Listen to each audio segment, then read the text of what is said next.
Hey there, Kyle Champlin with Anvilogic, and I just wanted to spend a few minutes today walking you through a feature that I think is pretty underrated in the whole detection engineering lifecycle, and that's tuning. So every SOC tunes their rules, at least the good ones do, and it's never like the most fun part of detection engineering. Obviously, threat research is incredibly interesting and engaging.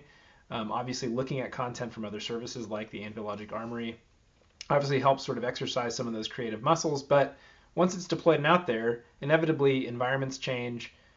Things within the rule logic will need to change based off of some of the research around threats. One of the things that's not terribly fun is trying to figure out like what is the thing I can do to tune out noise and make this particular detection the best it can be.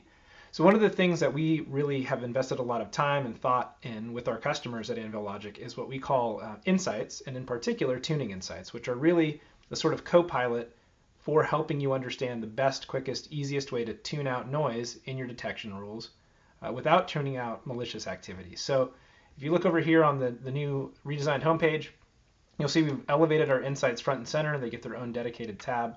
If I drill down into tuning insights and take a peek at what that is, what you'll see is there's really no magic here. It's just pretty standard mathematics and some Anvilogic secret sauce that tells you what needs to be tuned out and why it needs to be tuned out, as well as the use case that it's related to. So the idea here is that we're helping you sort of start with that use case in mind, always helping you get there faster. But more importantly, we help you make these better over time. So for the same use case, you may have to come back and tune it a handful of times. And what you'll see is that I tell you exactly what, or rather, our copilot tells you exactly what needs to be tuned. Like what is the specific value? It's the process field. It's this value in the process field.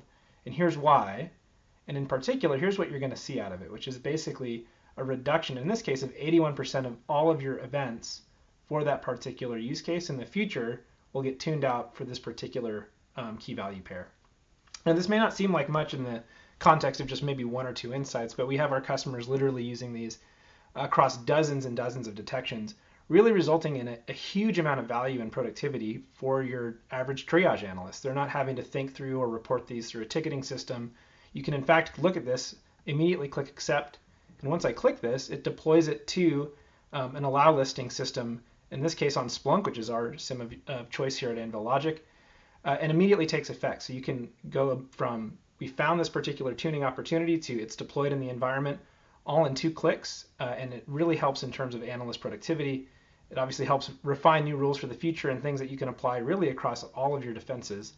And then lastly, but certainly not least, this all sort of ladders up into that concept of maturity. So that's a video for another time, but I just wanted to take a minute to highlight things that I think are pretty cool, or at least our customers tell us they're cool, and I think something you can get a lot of value in if you invest just a little bit of time.